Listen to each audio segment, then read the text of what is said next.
Hello everyone, good good evening. जैसा कि आज सीटेट का एक टॉपिक्स बड़ा इम्पोर्टेंट है, आरटीई। ठीक है, तो मैं आज वही डिस्कस करने वाला हूँ, यानी राइट टू एजुकेशन की बात करेंगे हम लोग। ठीक है, इसको बोलते हैं शिक्षा का अधिकार। तो ये जो आरटीई है ना, एक्चुअली में हमारे देश और समाज में अगर देखा जाए तो बहुत सारे ऐसे परिवार हैं जिनकी आर्थिक स्थिति काफ़ी ख़राब है, दयनीय है। ठीक है, क्योंकि हमारे देश में ऐसा नहीं है कि सारे लोग आर्थिक संपन्नता को हासिल कर पाए हैं। ठीक है, जिसका परिणाम जो भुगतते हैं वो कौन है? तो वो सिर्फ बच्चे हैं। ठीक है, और ये हनन है कहीं ना कहीं। तो उसके आधार पे कह सकते हैं कि मतलब जो है भारतीय संविधान अधिनियम 2000 जो है 2 की बात करेंगे तो उसमें 86वां 86 जो है संशोधन हुआ था। ठीक है, और ये 86वां कह सकते हैं आप कि वो 21 का के जो है पार्ट में था, जो कि डिफाइन किया गया। ठीक है, कि मौलिक अधिकार जो है 6 से 14 वर्ष के सभी बच्चों को मुफ्त और अनिवार्य कह सकते हैं कि शिक्षा दी जानी चाहिए। ठीक है, और ये कह सकते हैं कि 2009 में संशोधन हुआ था आरटी के थ्रू। ठीक है ना, लेकिन लागू हमारे इंडिया में कह सकते हैं कि हर चीज़ ही लेट से होता है। ये भी लेट से हुआ। यानी लागू की बात करेंगे अगर, तो ये 1 अप्रैल 2010 की बात करेंगे हम। ठीक है, यानी कि 1 अप्रैल 2010 को निःशुल्क और अनिवार्य शिक्षा जो है लागू हुआ था अधिकार। ठीक है, ये पॉइंट्स नोट करेंगे। आरटीई जो है 2009, ठीक है ये चीज़ मतलब आता है 2009 जो है बना, लेकिन अगर हमारे संविधान की बात करेंगे तो 86वां में आया था। सेकेंडरी चीज़ है कि हमारे इंडिया में लागू कब हुआ था? तो 1 अप्रैल 2010 को लागू हुआ था। एक बात और भी है कि पूरे देश की बात करेंगे तो सिर्फ जम्मू कश्मीर को छोड़ के पूरे स्टेट में जो है, पूरे इंडिया में कह सकते हैं, देश में, ठीक है ना, ये लागू किया गया था। ठीक है, ठीक है। इसके बाद अगर देखा जाए तो ये तो पूरे राज्य में लागू तो कर दिया गया था, लेकिन आपको शायद पता होना चाहिए कि हम हर चीज़ में पता नहीं क्यों पीछे रह जाते हैं यार।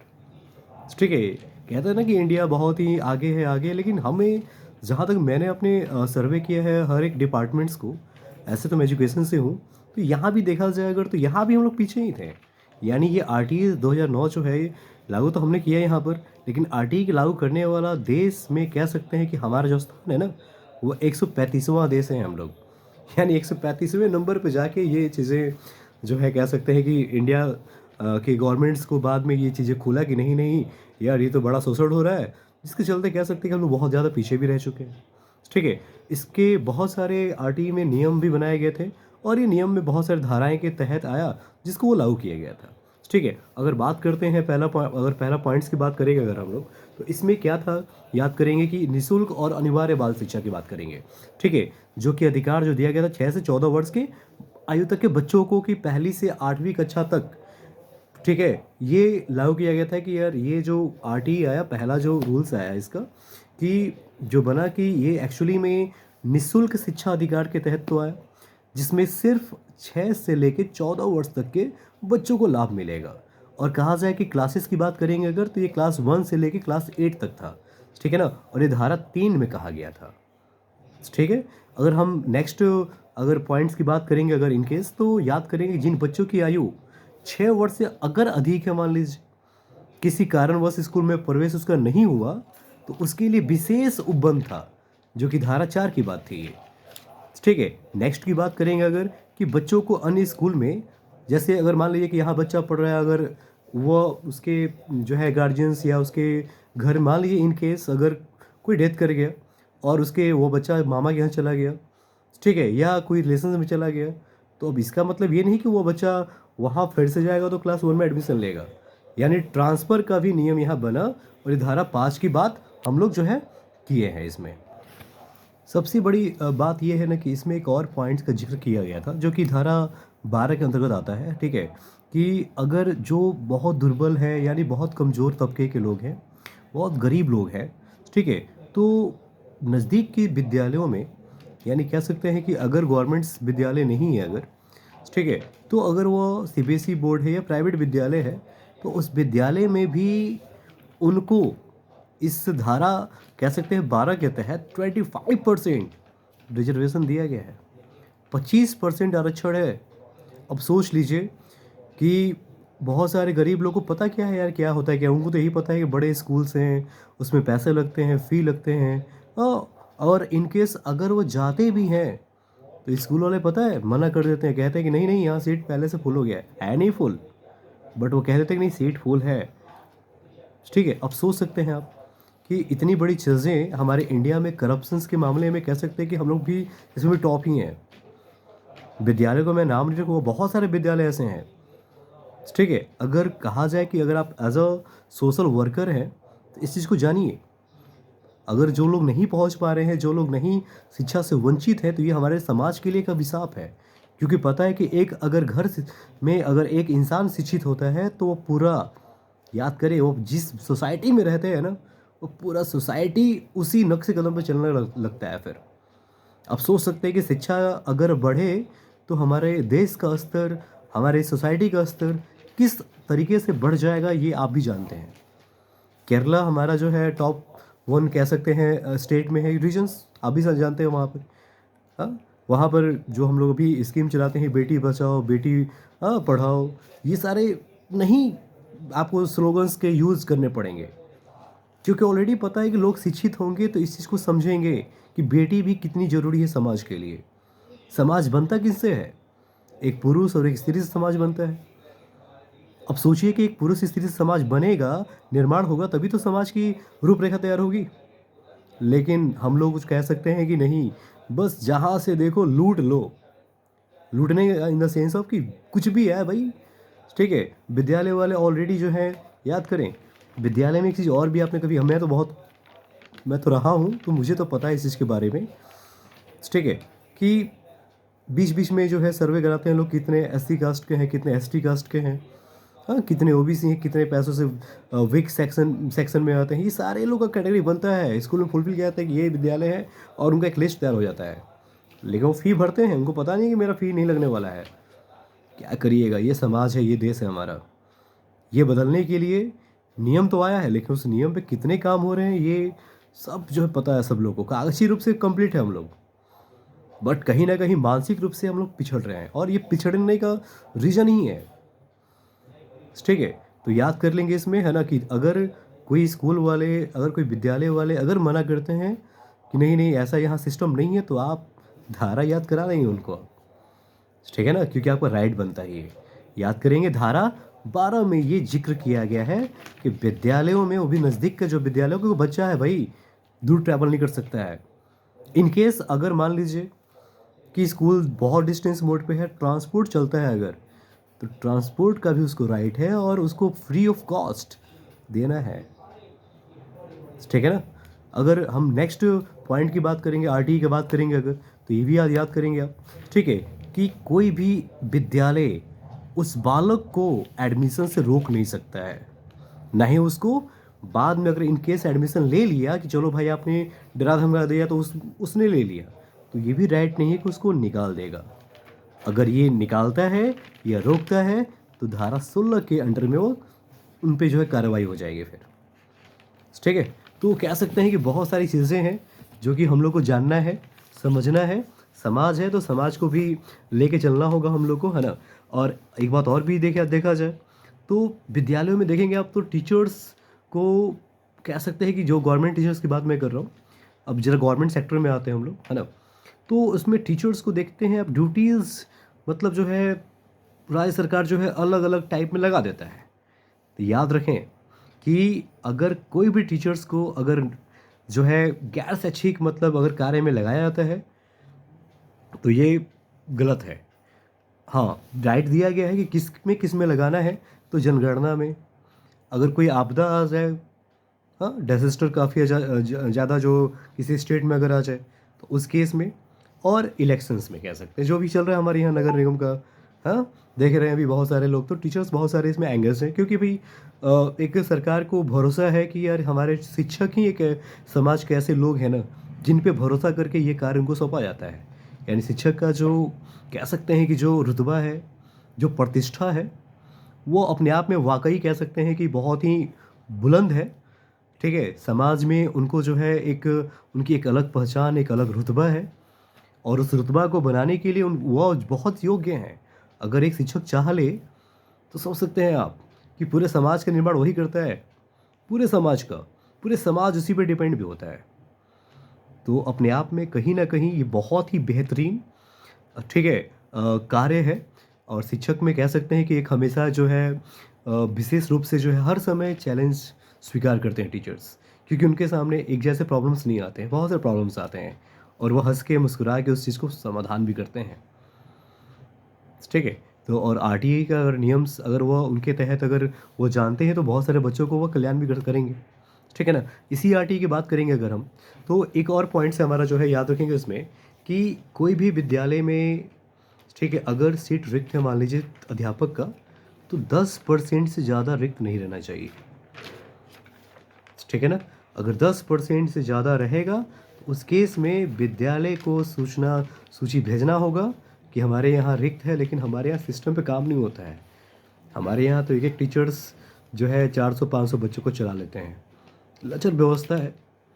ठीक है, जहाँ व्यवस्था है भी तो वहाँ पर भी लचर ही हो चुका है, मतलब उसके बारे में भी आप सोच ही रहे हैं, जानते ही हैं, क्योंकि आसपास तो आप ऑलरेडी हैं। ठीक है।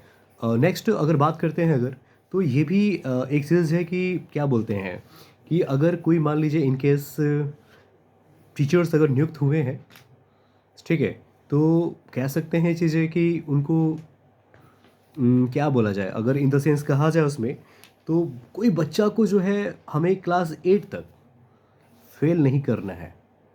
उनको एक प्रमाण पत्र जारी करना है। जैसे प्रमाण पत्र में आप देखेंगे क्या, तो बच्चों को ना आप अगर गवर्नमेंट सेक्टर्स में तो अभी तो फ़िलहाल जाने वाले हैं आप लोग, लेकिन मैं बता देना चाहता हूँ कि बच्चों के रिपोर्ट्स कार्ड पे हम लोग को star, double star, triple star, it means कि इम्प्रूवमेंट्स का हमें इंडिकेशंस देने होते हैं कि बच्चा कोई शब्द पढ़ पा रहा है कि नहीं पढ़ पा रहा है, किताबें समझ पा रहा है कि नहीं पा रहा है, कितना वो ज्ञान को अर्जन किया है, कितने ज्ञान को वो लेके अधिगम करके आगे वो बढ़ रहा है। ये सारे पॉइंट्स कह सकते हैं। ठीक है ना। तो ये धारा 16 के अंडर में आते हैं। ठीक है ना। और बात करेंगे अगर कि सबसे जो मेन पॉइंट है इसका कि शिक्षा की गुणवत्ता की बात करें, गुणवत्तापूर्ण शिक्षा। अभी हमारे गवर्नमेंट इस पे कार्य भी कर रहा है। ठीक है। जिसमें अभी बहुत सारे अभी जो है ट्रेनिंग भी दिया है, जिसमें एक चहक का नाम सुने होंगे आप लोग। ठीक है। जिसमें कह सकते हैं कि प्राइवेट स्कूलों से बेटर अभी ट्रेनिंग दिया जा रहा है और अभी इस विद्यालयों में बहुत सारे टीएलएम पहुंच भी चुका है।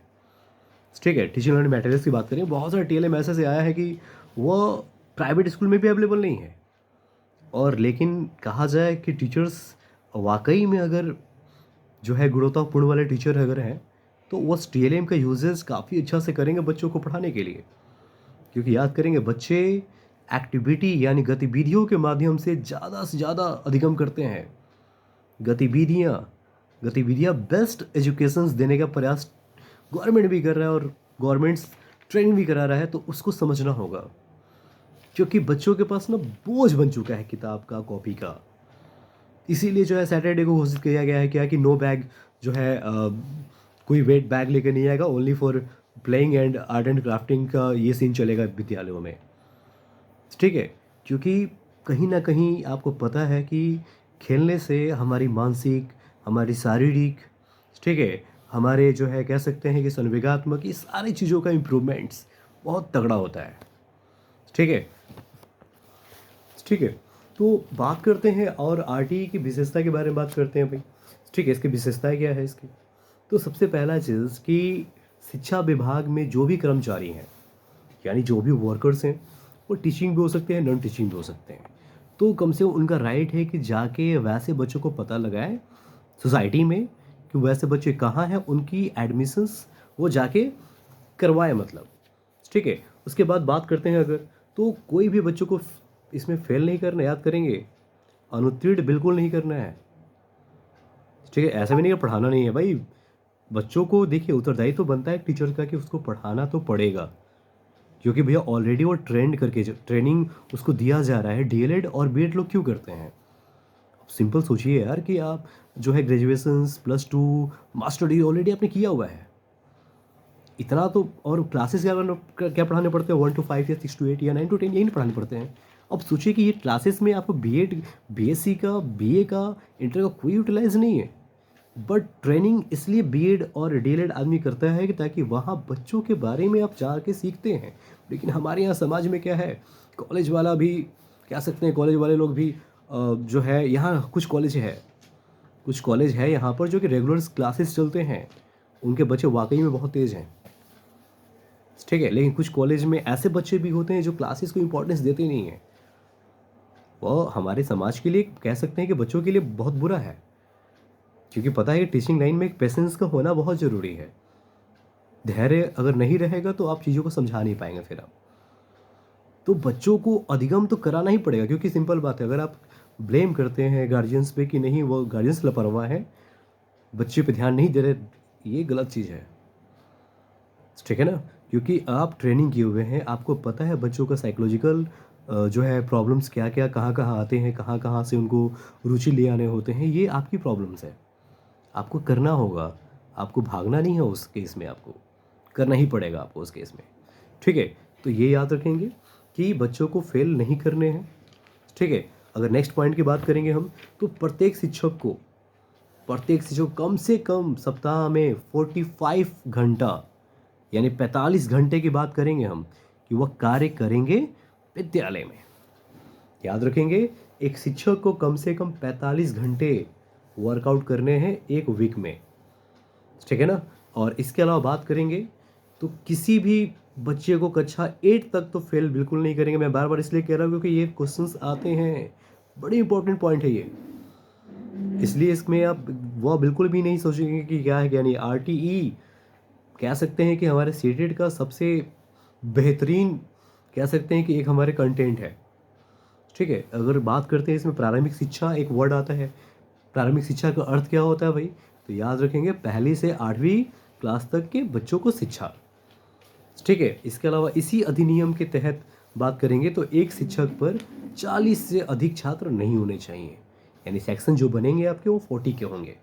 लेकिन वही कोठारी आयोग, नाम तो सुने होंगे आप लोग, ठीक है, उसी कोठारी आयोग में 30 स्टूडेंट्स पे एक बच्चे को रखा गया है, ठीक है। लेकिन याद रखेंगे और बात यहाँ करेंगे, सर अगर मान लीजिए इन केस 50-60 बच्चे हो जाए तो क्या करेंगे, तो 60 बच्चे अगर हो गए, ठीक है, उस केस में कम से कम 2 ट्रेंड टीचर्स की नीड पड़ेगी वहाँ पर, प्रशिक्षित शिक्षक की मैं बात कर रहा हूँ। जैसे आप अभी बीएड कर रहे हैं, डीएलएड कर रहे हैं, तो आप प्रशिक्षु हैं, आप अपने आप को टीचर मान लीजिएगा, है आप प्रोसेस में है।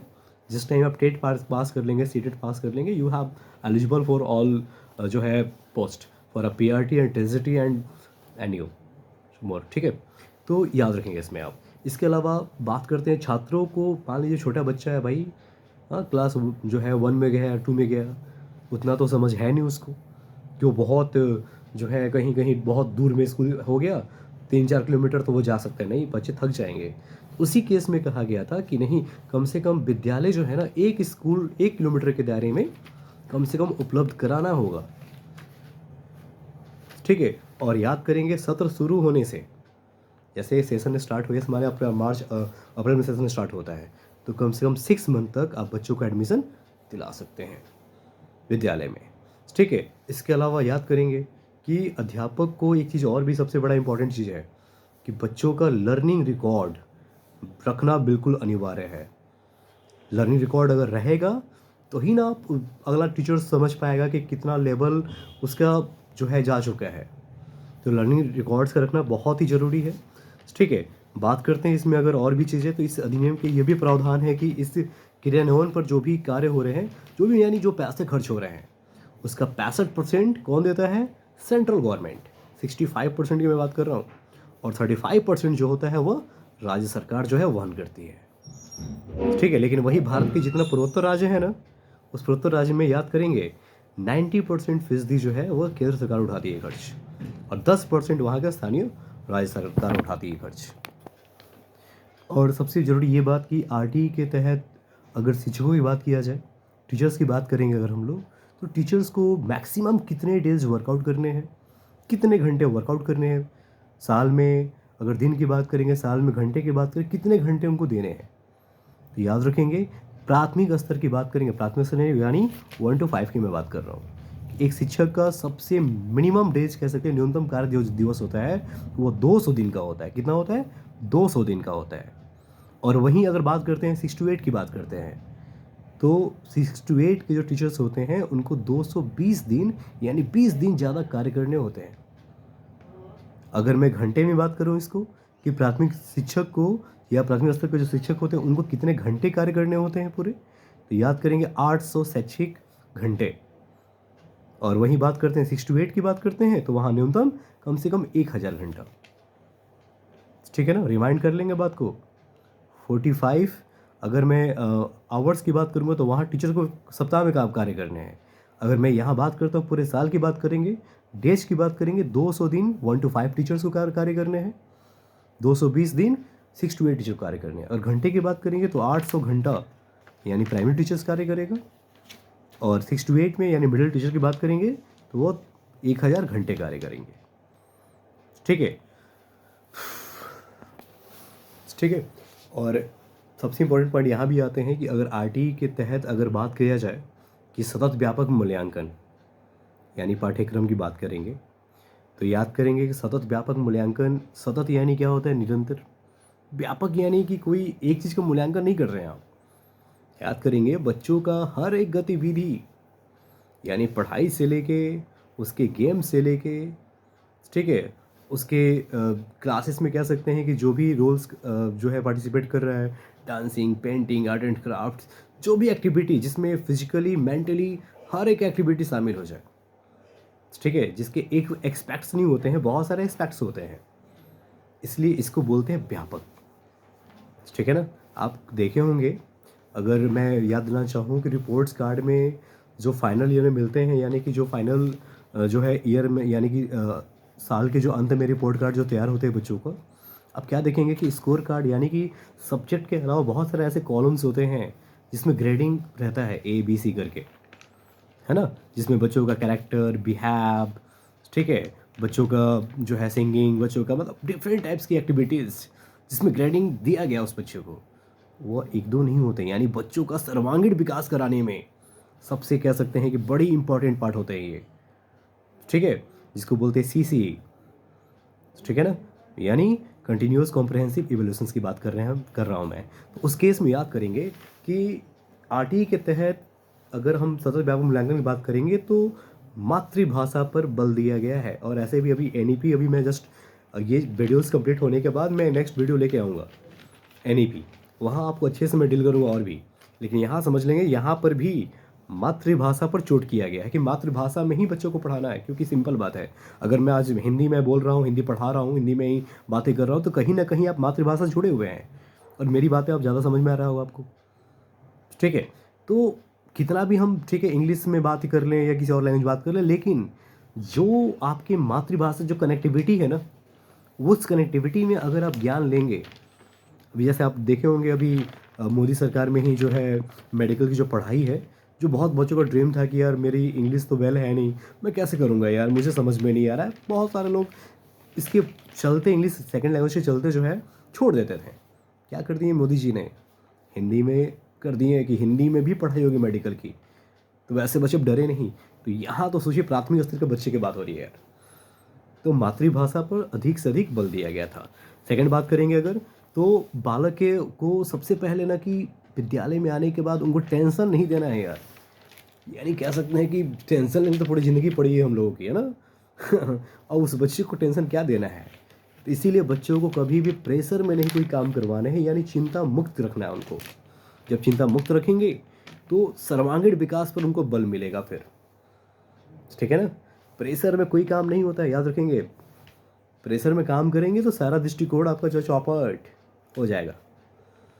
तो इसीलिए थोड़ी सी चीज़ें आप कह सकते हैं कि ये चीज़ें समझने के लिए बहुत सारा बेटर एग्जांपल्स मैं आपको प्रोवाइड करूँगा, जो कि आपको बहुत बेटर कॉन्सेप्ट, मेरी जो है अवधारणा है जो आप बना के रखे थे सारे चैप्टर्स के प्रति, वो मैं क्लियर कर दूँगा आपका, सोचना नहीं ज़्यादा, ठीक है। अब बात करते हैं इसमें कि आरटी के तहत ही अगर हम सतत व्यापक मूल्यांकन की बात करेंगे अगर, तो इसमें सबसे ज़्यादा जोर जो है बाल केंद्रित शिक्षा पर, यानी CDP का मेरा चैप्टर नंबर 4 या 5 होगा, बाल केंद्रित शिक्षा पर बल दिया गया, जिसमें खेल के द्वारा, यानी खेल खेल में बच्चों को पढ़ाना है, ठीक है ना, जिससे बच्चों का क्या शारीरिक और मानसिक, यानी कि फिटनेस और मेंटल दोनों, अगर ये ठीक रहेगा तो फिर तो कहने ही नहीं है, बच्चे लाजवाब रहेंगे फिर आपके।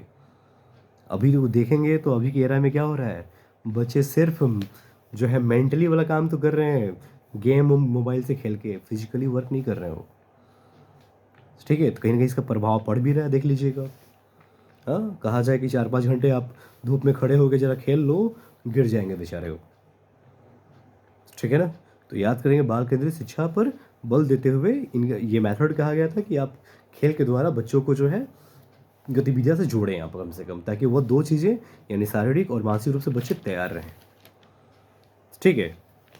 इसके अलावा बात करेंगे अगर, तो प्रत्येक बच्चों का जो लेवल है, ठीक है ना, और जो भी उनका स्पीड है, उसके अनुसार जो है गतिविधि जो है आधारित जो है आपको शिक्षण कराने हैं।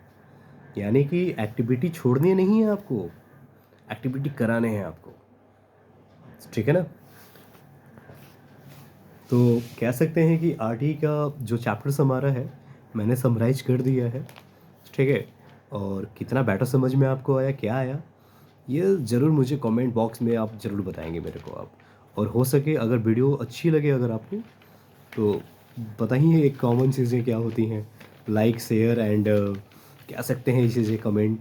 हाँ, नहीं ये चीज़ करना भूलिएगा नहीं, सब्सक्राइबर बढ़ाना आप ही लोग को है, ताकि मैं वीडियोस और भी लेके आऊँ और फिर आपके सामने कह सकते हैं कि पूरा लेक्चर ही मैं रख दूँ सामने। क्योंकि अभी तक आपने जो भी देखा होगा, बोर्ड पे लोग लिखते हैं उसके बाद समझाते हैं, बट थोड़ा सा मेरा कुछ अंदाज़ अलग है। मैं सोचा कि क्यों ना फेस टू फेस आ जाऊँ यार आपके सामने। ठीक है।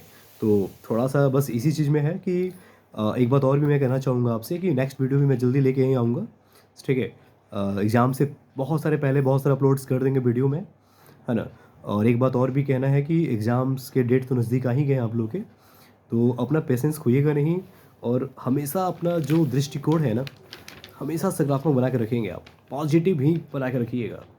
किसी के प्रति अगर बहुत दुष्टता अगर कोई किया भी हो तो उसको भी अरे कोई बात नहीं यार, बाद में एग्ज़ाम के बाद देख लीजिएगा, लेकिन एग्ज़ाम तक एटलीस्ट जो है अपना दृष्टिकोण बना के रखें और कॉन्सेप्चुअल चीज़ें पढ़ें। ठीक है। और कोई चीज़ अगर आपके पास अगर कंटेंट है, नोट्स है, तो उसको रिवाइज़ करना भूलें नहीं आप। देखिएगा तो माइंड्स में आपके कह सकते हैं कि वो परिवेश आ जाएगा, इन्वायरमेंट जब क्रिएट करेंगे ना, तो ऑटोमेटिकली सारा चीज़ कह सकते हैं कि वो संज्ञान में आना जो है स्टार्ट हो जाएगा। ठीक है ना। और जब संज्ञान में रहेगा तो फिर तो आपको पता ही है कि आपको बड़ी मज़ा आएगा फिर। ठीक है। तो इसी के साथ जो है मैं अपना वीडियोज़ को अभी क्लोज़ कर रहा हूँ। और याद रहे, सब्सक्राइबर बढ़ाना आप ही लोगों का काम है, ताकि मुझे कुछ मोटिवेशन यहाँ से मिले आप लोगों को। ठीक है। और नेक्स्ट ईयर मैं भी ऑनलाइन प्लेटफॉर्म पे आ रहा हूँ, डिजिटल बोर्ड लेके, थोड़ा सा अभी है। तो बेस्ट ऑफ लक, मिलते हैं फिर। शुभ रात्रि।